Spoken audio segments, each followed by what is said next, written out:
Hey everybody, what is going on? I hope you guys are all doing well, and welcome to another tutorial video. In this video, I'll be explaining to you guys how you can use the magic wand tool in Photopea, so let's get right into it. As you can see, I'm on Photopea, and what I want to do first is, of course, select the magic wand.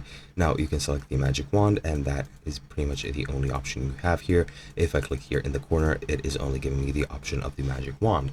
Now, with the actual completely vanilla settings, I guess you could call it, or whatever you click, and make sure your layer is selected. Wherever you click, the same colored areas will be selected.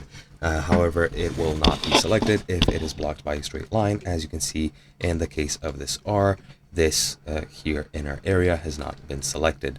However, you can very easily just change that. If you want to select multiple areas at once, you can just hit and hold shift and click the areas you would also like to select.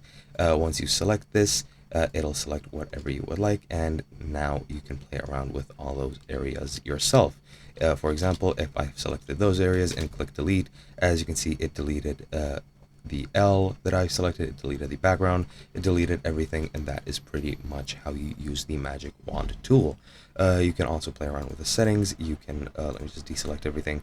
You can use the unite tool, and this is what it looks like when it's selected. You can also use the exclusionary tool, or whatever it's called, the subtract tool, and it'll just subtract whatever you click on. I'm not very familiar with what these tools do, however, that is pretty much what you can do and how you can use the magic wand, and that is pretty much it. I hope you guys enjoyed, and I'll be seeing you guys next time.